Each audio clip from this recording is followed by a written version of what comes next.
Viongozi wa jimbo la Uzini wamewataka walimu kutumia mbinu na ujuzi wa kisasa katika ufundishaji ili kuinua kiwango cha ufaulu kwa wanafunzi wa jimbo hilo. Wakizungumza na walimu pamoja na wanafunzi wakati wa zoezi la ugawaji wa vifaa vya kujifunzia kwa wanafunzi waliofanya vizuri katika mitihani ya taifa ya darasa la 7, viongozi hao wamesema kiwango cha ufaulu katika jimbo hilo la Uzini bado hakiridhishi, hali inayohitaji ushirikiano wa wadau wote wa elimu katika kutafuta na kutekeleza suluhu zitakazosaidia kuboresha matokeo ya elimu. Kabidhi zawadi hapa kwa wanafunzi wetu waliopasi michipuo, hili likiwa ni lengo letu kuu ambalo tumejiwekea. Kila mwanafunzi anapofanya vizuri katika jimbo letu, basi tunawasapoti katika kuona namna gani na wao wanakuwa encourage kuendelea na kufanya vizuri katika masomo yao. Tunawaambia tu wazazi waendelee kuwashikilia watoto wao vizuri, wasiwakatishe tamaa, wawasapoti kadiri itakavyowezekana, ili mradi tuwe na vijana wasomi ambao wanatoka katika jimbo la Uzini, lakini pia vile vile tuje kuwe na taifa lililokuwa lina mainjinia bora, madaktari bora, wanasayansi bora na watu wengine ambao wataweza kulisaidia taifa. Kama mwakilishi wa jimbo hili, tutajitahidi kuhakikisha kama tulivyoahidi kipindi cha kampeni kwamba tutawasaidia katika swala zima la makambi, kuona namna gani wazee tunawapunguzia mzigo waliokuwa nao kuwahudumia wanafunzi. Na tumeona katika jimbo letu kuna wanafunzi wengine hawaingii makambini kwa sababu tu hawana fedha au hawana pesa ya kuchangia kwa ajili ya chakula na malazi. Kwa hiyo mimi nikiwa mwakilishi nimechukua jukumu hilo kushirikiana na mheshimiwa mbunge na madiwani kwamba tunakwenda kuwapunguzia wazazi mzigo katika swala zima la makambi. Kweli katika jimbo letu bado walimu wanatakiwa kuendelea. Tunajua walimu ni wabunifu, lakini wana mbinu mbalimbali za kuhakikisha wanafunzi wanafaulu, lakini bado wanatakiwa waende deep zaidi ili kuweza kuona namna gani wanafunzi wanafaulu vizuri. Kwa mfano, baada ya kutumia theory tupu, sasa hivi waende kwenye practical, waangalie wale wanafunzi wanaosoma fani za arts, waangalie hao wanafunzi wanaosoma fani za arts, wajaribu kuangalia mazingira gani ambayo tunayo katika jamii yetu au katika Zanzibar yetu kiujumla ambayo yanaendana na fani zao ambazo wanafunzi wanasoma. Kwa hiyo wale wa attach kule. Hii itawaongezea wanafunzi uelewa mpana, lakini itawaongezea knowledge ambayo itawawezesha wanafunzi kuweza kutoka sehemu moja kwenda sehemu nyingine.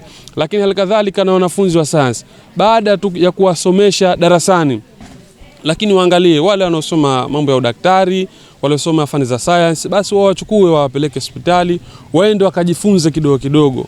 Wanaokuwa wanaosomea mambo ya jiografia ambayo wana ndoto labda za kuja kuwa mapilot, watu wa hesabu, basi watafutie area ambazo zitaweza kuwapa uhalisia ya kile ambacho wanakisomea.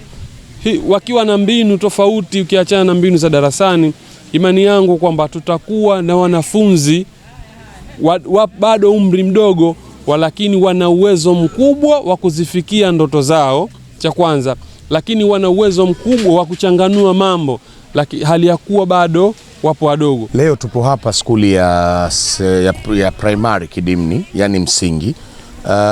Lengo kuu tumekuja kutimiza ahadi la vile kuwatia moyo wanafunzi wetu. Tumepasisha kwa jimbo zima michipuo 84. Kwa tukasema kama ni wazazi, kama waheshimiwa,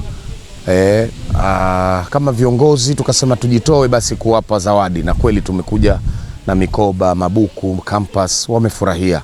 Tumejumuika nao, lakini pia tukatoa neno kwa vile wanafunzi wengi walikuwa wanawake, tutawaandalia chakula maalum watoto hawa wa kike, tutakula nao pamoja. Kutokana tunajua kimlea mtoto wa kike basi umeilea familia nzima, akiweza kuongokewa na kusimama.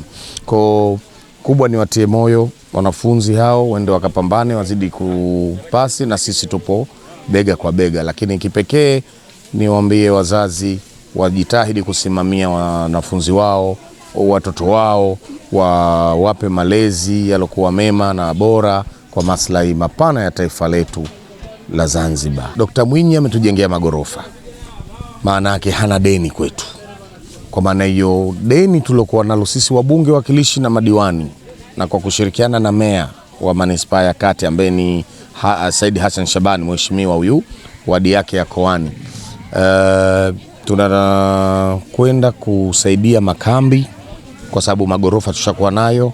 Tunakwenda kuboresha miundombinu ya ufundishaji kwa kuwatafutia fotokopi pamoja na zile A4 paper zinatumika sana kwenye maskuli, ili kuondosha changamoto za kambi na kuondosha changamoto za ufaulu kwa jimbo letu. Kwa upande wake, kaimu mwalimu mkuu wa skuli ya msingi Mchangani, Kesi Abdullah, amesema hatua iliyochukuliwa na viongozi wa jimbo la Uzini la kuwasaidia wanafunzi waliofaulu mitihani ya kumaliza elimu ya msingi ni ya kihistoria, akibainisha kuwa hatua hiyo itawapa hamasa wanafunzi pamoja na walimu ya kuongeza bidii katika masomo na ufundishaji. Kitendo cha leo kilichofanyika hapa ni kitendo kweli cha kupigwa mfano na cha kuigwa.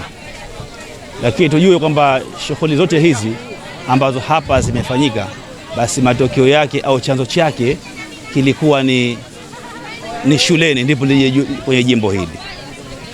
Kwa hiyo sisi ukweli tunashukuru sana, na kiukweli changamoto zipo nyingi kama ni skuli, hasa muda wa kambi unapofika, kwa sababu watoto hawa tunaelekea kambi kwa sababu wanafunzi wanapokuwa nyumbani huwa hawajisomei, lakini lengo na madhumuni ya kuweka kambi, wanafunzi angalau wapate muda wa kusoma wenyewe, lakini mwalimu pia anakuwa na nafasi kubwa ya kuelezea namna gani maswala yanajibiwa. Sawa Kwa hiyo yote haya yanataka support, ikiwa ni wabunge, ikiwa wakilishi, madiwani, lakini hata watu ambao wana uwezo.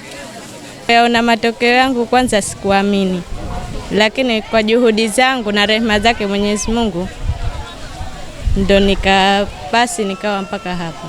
Fika skulini kuanza masomo, nitajitahidi na nitazidisha juhudi ili kupata matokeo mazuri kuliko haya niliyopata hapa. Katika hafla hiyo, wanafunzi wa jimbo la Uzini waliofaulu mitihani ya darasa la 7 wametunukiwa vifaa mbalimbali vya kujisomea kwa ajili ya maandalizi ya kujiunga na elimu ya sekondari. Abdillahi Abdallah, ASAM Online TV.